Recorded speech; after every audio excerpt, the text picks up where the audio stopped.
नमस्कार, आप देख रहे हैं महाराष्ट्र फाइल्स। आपके साथ मैं हूं परवीन शेख। आपको बताएंगे क्यों नेता विपक्ष पर मचा है घमासान। फडणवीस सरकार के खिलाफ विधानसभा में क्यों विपक्ष ने किया हंगामा। बीजेपी के बाद शिंदे गुट ने क्यों की तोड़फोड़ की राजनीति। नीतीश राणे के निशाने पर क्यों आए उद्धव ठाकरे। इसके अलावा जानेंगे कौन किसे दे रहा है चुनौती, कौन किसकी बढ़ा रहा है टेंशन। साथ ही आपको इन सभी खबरों से कराएंगे रूबरू।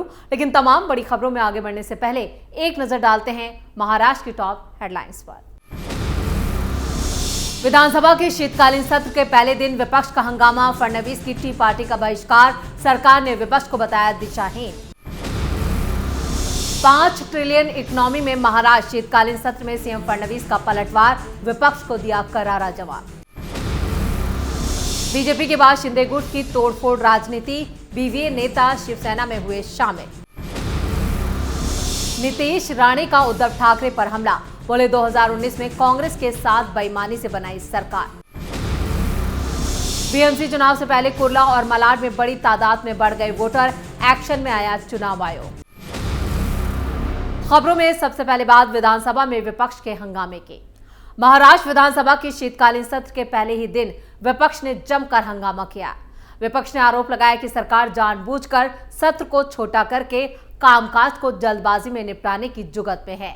विधानसभा के पूर्व अध्यक्ष और कांग्रेस नेता नाना पटोले ने भी बयान दिया। उन्होंने कहा, सरकार विधिमंडल का कामकाज जल्द निपटाने की कोशिश कर रही है और महत्वपूर्ण विषयों पर पर्याप्त चर्चा का वक्त नहीं दे रही। उद्धव ठाकरे की पार्टी के नेता भास्कर जाधव ने भी दावा किया कि कामकाज सलाहकार कमेटी की बैठक में विपक्ष ने अपने आपत्तियां रखे थे।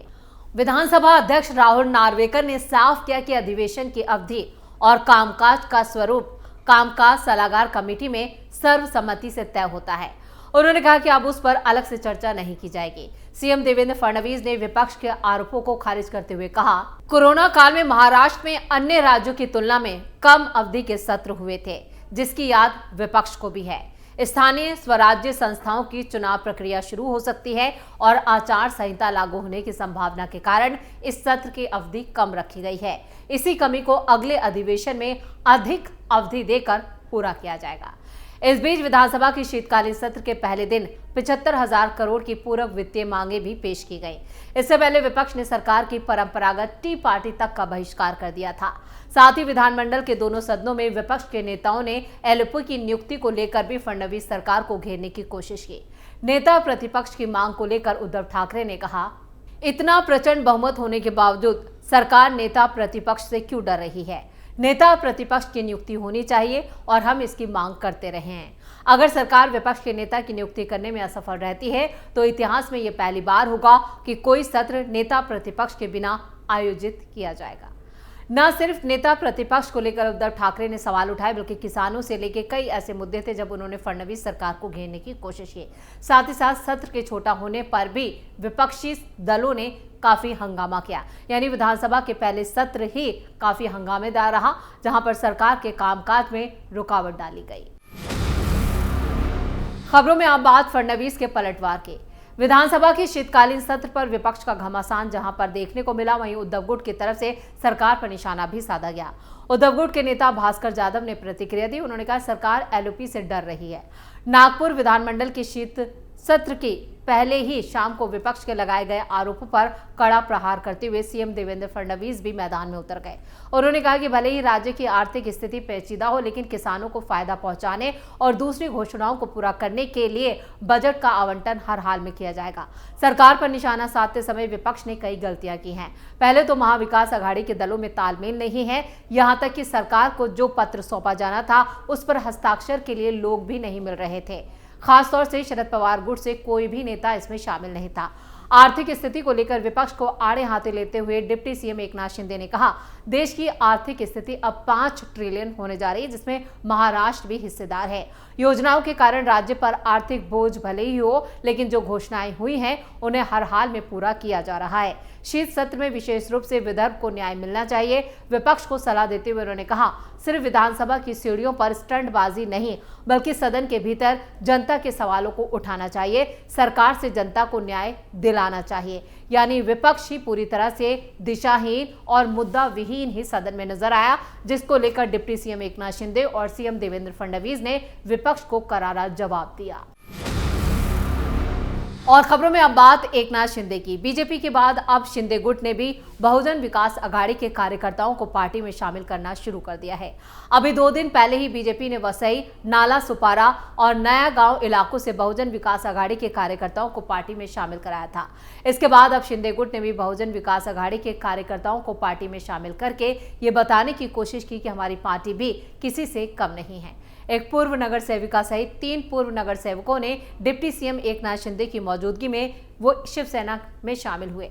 बहुजन विकास अघाड़ी के स्थानीय नेता हमेशा इस इलाके में पानी की समस्या, स्वास्थ्य और सफाई जैसे मुद्दों को प्राथमिकता देने की बजाय महिलाओं के लिए गोविंदा और हल्दी कूक जैसे आयोजन करना अपना आशीर्वाद मानते थे। लेकिन महायुति की लाड़की बहन योजना और आनंदाचा सिद्धा जैसी योजनाओं ने इन योजनाओं को नकार दिया और बहुजन विकास अघाड़ी को बड़ा झटका लगा। शिंदे गुट ने पूर्व नगर सेविका प्रतिमा पाटिल, पूर्व नगर अध्यक्ष जयराम पाटिल के बेटे और पूर्व नगर सेवक आगरी समाज के अध्यक्ष विशाल जयराम पाटिल और पूर्व नगर सेवक केशव पाटिल के बेटे भूषण पाटिल, अमोल हरिश्चंद्र पाटिल, विशाल और इसके साथ ही भूषण पाटिल और अलग अलग सामाजिक संगठन के पदाधिकारियों और कई एक्टिविस्ट को अपनी पार्टी में शामिल किया। इसी दौरान पार्टी के सीनियर पदाधिकारी और कार्यकर्ता भी मौजूद थे। इस एंट्री से लेकर 2 दिन पहले ही बीजेपी ने भी नाला सुपारा और नया गांव इलाके के कई बहुजन विकास अघाड़ी पदाधिकारियों और कार्यकर्ताओं के एक बड़े समारोह के दौरान पार्टी की सदस्यता दिलाई थी। इसके बाद अब उन्हीं के नक्शे कदम पर चलते हुए शिंदे गुट ने भी तोड़फोड़ की राजनीति शुरू कर दी। खबरों में अब बात नीतीश राणे की। मंत्री नीतीश राणे ने उद्धव ठाकरे पर तीखा हमला बोलते हुए कहा कि 2019 के विधानसभा चुनाव के बाद ठाकरे ने बेईमानी करते हुए कांग्रेस के साथ हाथ मिलाकर सत्ता हासिल की थी।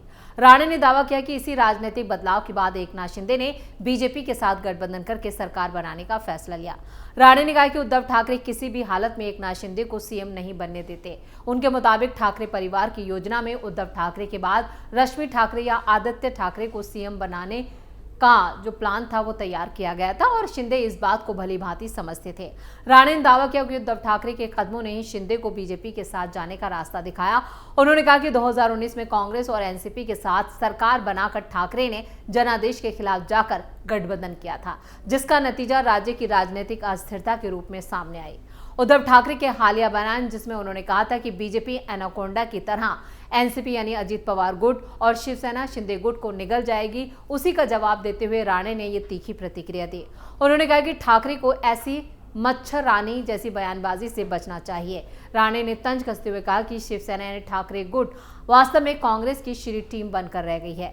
राणे ने यह भी दोहराया कि शिंदे का बीजेपी के साथ जाना पूरी तरह से परिस्थितियों का परिणाम था, क्योंकि उद्धव ठाकरे उन्हें नेतृत्व की मुख्य भूमिका में आगे बढ़ने नहीं देते।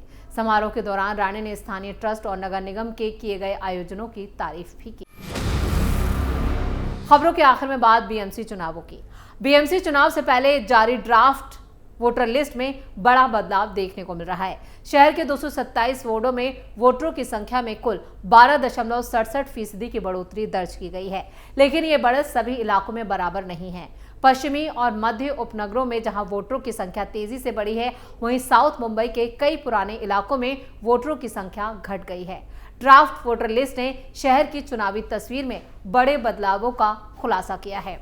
आधिकारिक आंकड़ों के मुताबिक 2017 के बाद से पूरे मुंबई में वोटरों की संख्या में कुल 12.67% की बढ़ोतरी दर्ज की गई है। हालांकि ये बदलाव असमान रहा। करीब 227 वार्डों में अलग अलग ट्रेंड देखने को मिला।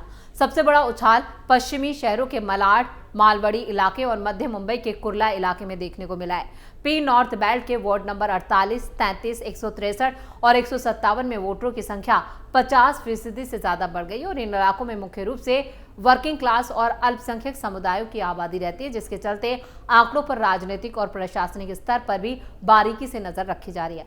कुल मिलाकर वोटर बढ़ोतरी के टॉप 5 वार्डों में 3 अकेले पी नॉर्थ जोन से हैं। दूसरी तरफ मुंबई की आइलैंड सिटी यानी दक्षिण मुंबई के पुराने वार्डों में भी वोटों की संख्या में गिरावट दर्ज की गई है।